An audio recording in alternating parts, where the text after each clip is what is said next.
Once again, welcome to MS English Gym. Right now, right here at that time, just we are going to discuss 12th class English literature practice set. Hello dear student, welcome to MS English Gym.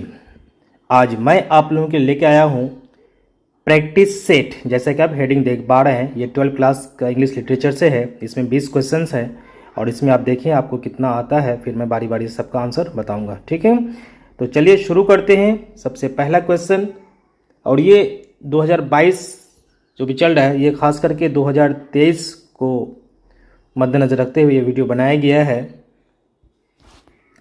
इस question को यदि आप देखेंगे तो आपको अपनी तैयारी का अंदाज़ा लग जाएगा। चलिए पहला क्वेश्चन पढ़ते हैं। जैसा कि आप देख पा रहे हैं यहाँ पे हेडिंग में,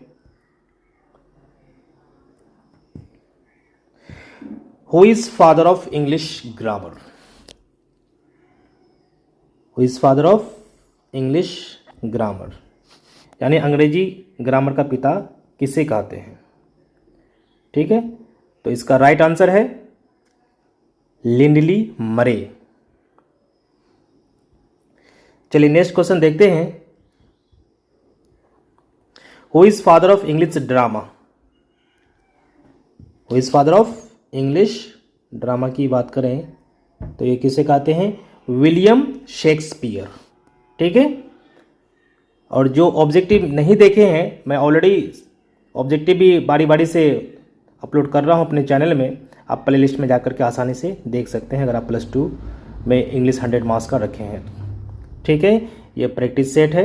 अब प्रैक्टिस सेट तभी आसानी से बना सकते हैं जब सारे ऑब्जेक्टिव्स आप देखेंगे, और आने वाले टाइम में मैं सब्जेक्टिव का भी अपलोड करने वाला हूँ। यहाँ आपको ऑब्जेक्टिव सब्जेक्टिव सब कुछ मिल जाएगा, चाहे ग्रामर पोर्शन हो, सब्जेक्टिव हो, ऑब्जेक्टिव हो, या फिर कंपोजिशन से। आपको कंप्लीट आपको 12th क्लास का जो बिहार बोर्ड का 100 मार्क्स का इंग्लिश है वो यहाँ आपको मिल जाएगा। ठीक है, और अपने फ्रेंड्स तक जरूर शेयर करें।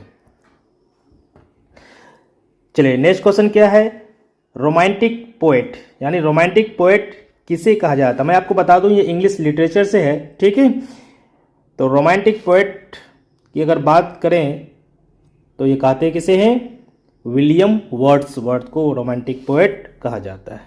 ठीक है, चलिए नेक्स्ट क्वेश्चन देखते हैं।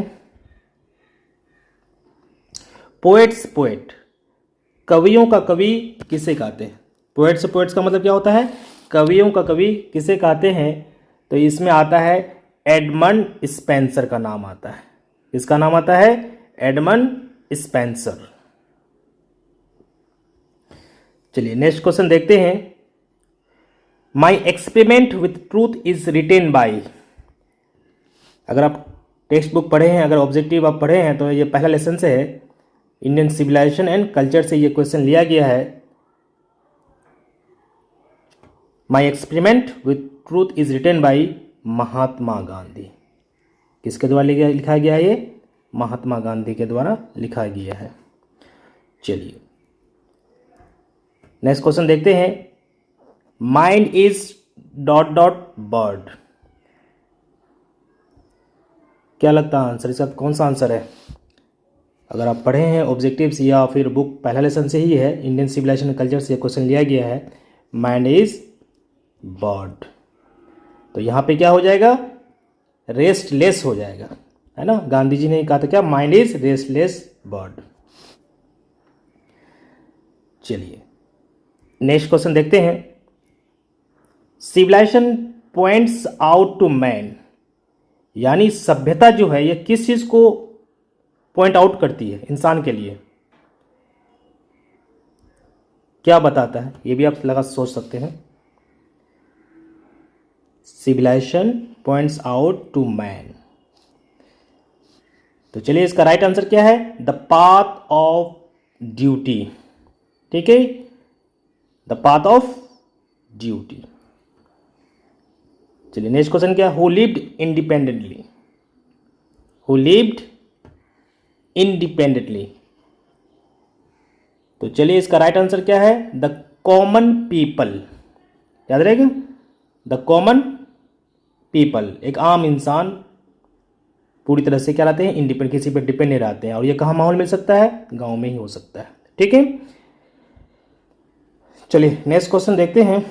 इसमें आपको 20 क्वेश्चंस मिलेगा, जिससे आपके प्रैक्टिस हो जाएगा और आपकी तैयारी किस हद तक हो रही है ये आप अंदाज़ा लगा सकते हैं। ठीक है, आप अपना स्कोर जरूर कमेंट बॉक्स में टाइप करेंगे मेरा इतना स्कोर इतना सही है। तो चलिए नेक्स्ट क्वेश्चन क्या है, एजुकेशन, ये मैं बता दूं ये भारत इज माई होम से लिया गया है लाइन। ठीक है, education is dot dot instrument. तो चलिए इसका राइट आंसर है यहां पे क्या होगा, प्राइम इंस्ट्रूमेंट, राइट।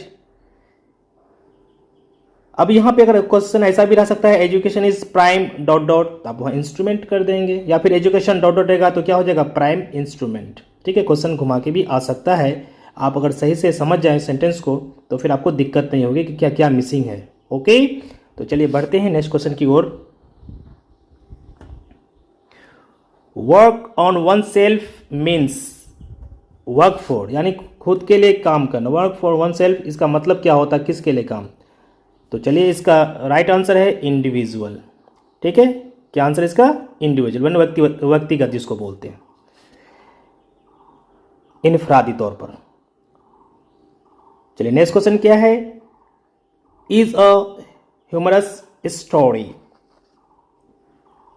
बेसिकली आपको एग्जाम में तो ऑप्शन दिया जाएगा, लेकिन यहां मैंने ऑप्शन नहीं दिया है, और ताकि आप अपने दिमाग में ज़्यादा जोर डालें और रिमाइंड करने की कोशिश करें कि क्या आंसर है और कहाँ से लिया गया है। तो सबसे पहले जानने की कौन सा क्वेश्चन कहाँ से लिया गया है। ठीक है, इससे आप क्या रहेंगे, आप एक्टिव रहेंगे, आपकी तैयारी एक बेहतर से बेहतर होती चली जाएगी।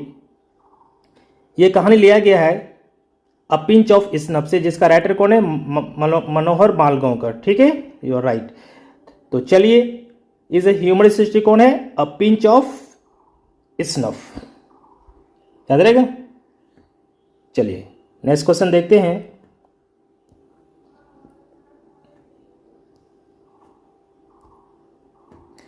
हु रोट डिस्टेंस ड्रम, ये कहानी के अंदर से लिया गया है।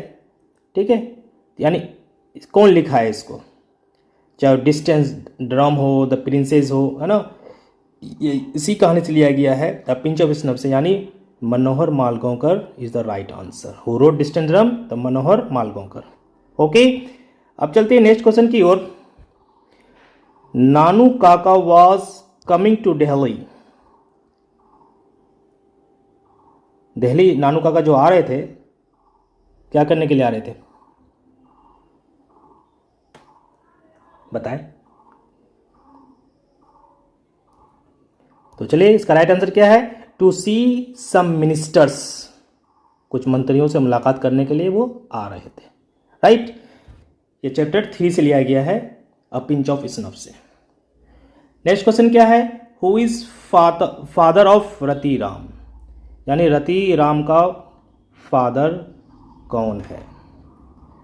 तो इसका राइट आंसर क्या है, सोहनलाल रतिराम, सोहनलाल रतिराम। चलिए नेक्स्ट क्वेश्चन की ओर बढ़ते हैं।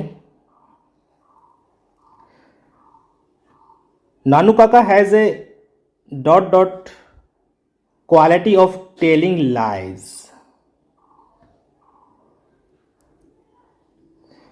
Nanu Kaka has a dot dot quality of telling lies. तो इसका राइट आंसर है यहां पे क्या होगा, यूनिक होगा। क्या होगा, यूनिक। क्वेश्चन ऐसा भी रह सकता है यहां पे, नानू Kaka has unique qualities of telling, तो यहां पे आप क्या कर देंगे, लाइज कर देंगे। ठीक है, तो क्वेश्चन घुमा के भी पूछ सकता है। अगर आपको कॉन्सेप्ट पता है, मीनिंग पता है कि क्या मिसिंग है, तो आसानी से आप सही क्लिक कर सकते हैं। ठीक है, अपने ओमारी सीट में सही से गोला कर सकते हैं। तो यहाँ पे नानू काका है, यहाँ पे मिसिंग क्या है, यूनिक होगा। यहाँ पे unique quality of telling lies, उसमें एक विचित्र की क्या थी, क्वालिटी थी, गुण थी, झूठ बोलने का। ठीक है, अपने डिंग डांग हाँकने का। ठीक है, अगर आप कहानी विस्तार से पढ़े हैं तो फिर मुझे ज़्यादा समझाने की ज़रूरत नहीं है। चलिए नेक्स्ट क्वेश्चन की ओर बढ़ते हैं। Bombay behaviour was written by, यानी बॉम्बे बिहेवियर, ये जो है, ये आर्टिकल जो है, ये इसमें किन के द्वारा लिखा गया है ये। ठीक है, तो इसका भी राइट आंसर क्या है, मनोहर मालगांवकर, राइट। चलिए नेक्स्ट क्वेश्चन की ओर बढ़ते हैं।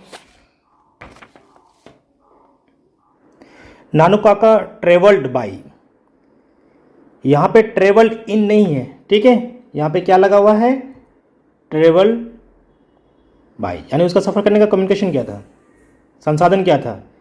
तो इसका राइट आंसर क्या है, ट्रेन होगा। अगर यहीं पे नानू काका ट्रेवल्ड इन होगा तो फिर क्या हो जाता, फिर वहां पे सेकेंड क्लास टिकट हो जाता, फिर वहां टिकट वाली बात आ जाती। उसके पास थर्ड क्लास का टिकट था और वो ट्रेवल किस में के थे, सेकेंड क्लास में, थर्ड क्लास की टिकट लेके टीटी से मैनेज करके। लेकिन यहाँ पे क्या, नानू काका ट्रेवल बाई, यहाँ बाई जो लग गया है तो वो संसाधन पूछ रहा है, तो किससे वो आए थे, ट्रेन से आए थे, तो train is the right answer. चलिए नेक्स्ट क्वेश्चन देखते हैं। I have a dream is written by, ये जो स्पीच है आई हैव अ ड्रीम, ये किन के द्वारा लिखा गया है, पड़ोस से पूछता है ऑब्जेक्टिव, कभी कभी है ना, अक्सर 5 नंबर पूछा जाता है कि कौन से कहानी को किसने लिखा है, ऑथर से नेम पूछता है, तो उसी से ये लिया गया है। ये चौथा लेसन है, I have a dream is written by, तो इसका राइट आंसर है मार्टिन लूथर किंग जूनियर, याद रहेगा। ये एक स्पीच है, ठीक है, और ये इंसान क्या है, सबसे यंगेस्ट पर्सन जो इसे नोबेल पीस प्राइज भी दिया गया था, राइट। चलिए अगर आपको ज़्यादा समझने में दिक्कत हो रही है तो आप ऑब्जेक्टिव जरूर जाके देखें, ठीक है।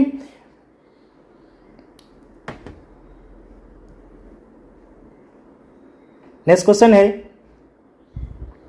A marriage proposal is written by, यानी ये मैरिज प्रपोजल किसके द्वारा लिखा गया है, तो इसका राइट आंसर है एंटन चेखोव, एंटन चेखोव। चलिए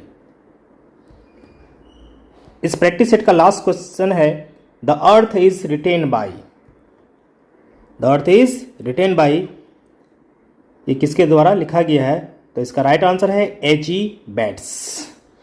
आई होप आपका स्कोर अच्छा गया होगा, आपका स्कोर जितना भी आया हो अपना कमेंट बॉक्स में जाकर जरूर लिखें कि मेरा इतना स्कोर आया है। अगर ये वीडियो आपको अच्छा लगे तो आप बोल सकते हैं सर इस तरह का वीडियो और बनाएं ताकि एग्ज़ाम से पहले तैयारी हो जाए, ठीक है। तो आज के लिए इतना ही, thank you so much, take care, bye bye, जय हिंद, जय भारत।